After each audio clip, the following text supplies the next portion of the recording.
Okay, last piece, part 3 of 3. Don't worry, it's a shorter watch. I know the last two are still pretty meaty, and just think this is after I pared it down for 3 videos. So, brief one here to talk about some character matchup stuff, maybe some picks and counter picks and tendencies for both of the players to maybe watch out for, and signs off at the end. Thank you for bearing with me through all of this and being along for this ride, and make sure that you tune in to Summit Wrath of the Mix on September 7th of this year, 2019, unless you're watching this in the future, in which case go back and find a VOD somewhere. It was probably a really good time. Bye, guys. Okay, so we've talked a little bit about Pete, we've talked a little bit about Ice, but let's talk through some of the stuff that we might expect to be seeing now in this matchup. So, let's operate under the assumption that the notes that I have are correct. And from Ice, we're going to be seeing Cell, Kid Buu, Yamcha. So, Cell, Kid Buu, we're obviously going to get things like we saw back in I call it the anti-vanilla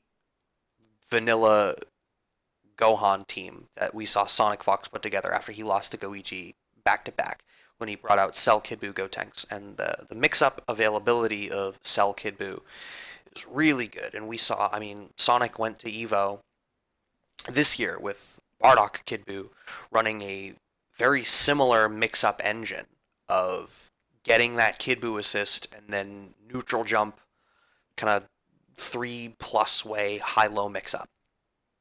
Very effective, very hard to block, and Cell a ton of damage potential, great limbs, great chase down, and one thing that I think will be good, and maybe is the reason that Ice gravitated towards this character despite the fact that he's not necessarily a flavor pick right now, is his hit confirm ability feels really good. His ability to turn errant hits into something resembling real.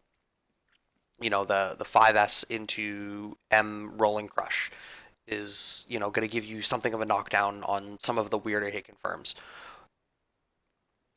And with the way that we saw Ice spending meter, maybe it feels good in that he can spend the meter and get those weird errant vanish hits, or those weird errant, kind of weird situations, but still feel like he's making something happen.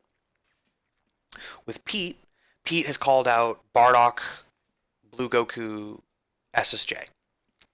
And that's the principal team he calls out, but I fully anticipate that we'll see the Blue Goku, Frieza, SSJ if he needs to bring it out. And of course he's got the Pocket G team. But for Blue Goku, Bardock, SSJ, he'll still get that sort of elbow plus assist style mix in the beginning. He'll get to do dive kick into Bardock assist to take a turn and play that style of neutral. He'll get to use Bardock assist for rejump mid-screen, not dissimilar to how he can do with Frieza sometimes, but what it gives him is a more meta flavor package. In Bardock, it gives him something of an easier toolkit to learn, certainly more damage for less execution than Frieza. It's a character where he's not going to necessarily need to work as hard, and he's going to get to really play more aggressive and in your face. But one thing that I think could happen is if Pete goes for the Frieza pick, particularly in this exhibition, I think it's going to be interesting to see how Ice is going to deal with some of the traps that Pete sets. Some of the ways that he recognizes when he doesn't have a smash available and goes for, disc Ogi and stuff like that. We see that Ice is spending the bar in these scrambles, maybe even in spots where it puts him, at jump plus height. And that's not a great use of meter. And once again, obviously that's old footage. There's practice from there. There's limitations to stream time and what have you. But going off of what I have, that is a weakness to consider going into this.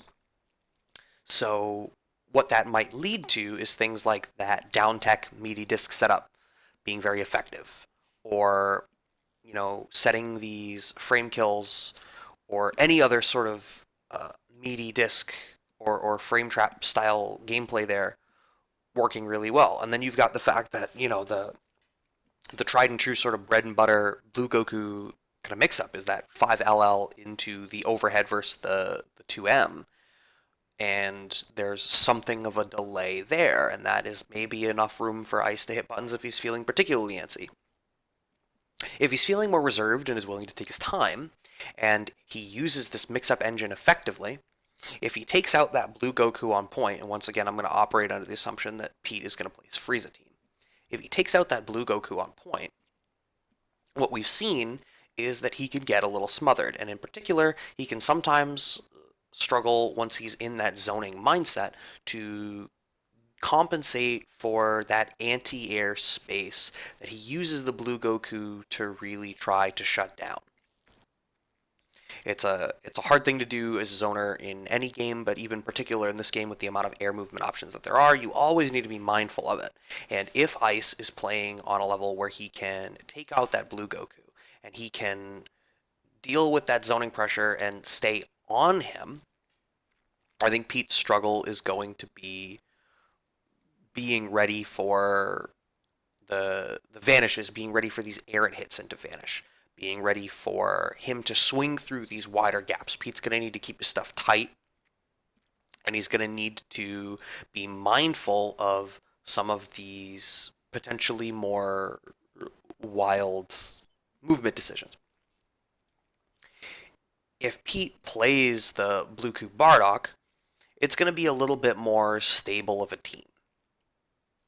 And he's going to not necessarily have to deal with having to try to establish these zoning things. And to be honest, if he feels confident in his Bardock as a character and he really wants to win the exhibition, if Ice is really bringing it that day and is able to execute on a game plan where he's just smothering the Frieza and not letting his zoning get started, I wouldn't be surprised if the Bardock came out.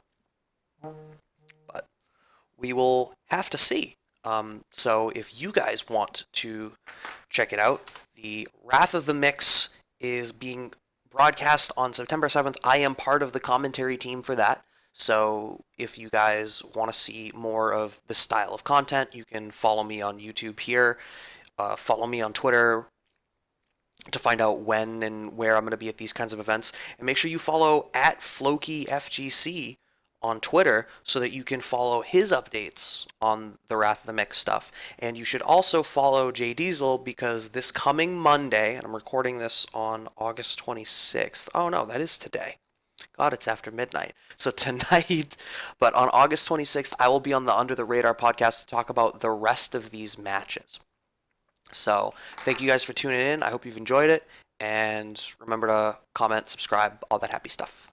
Bye, guys.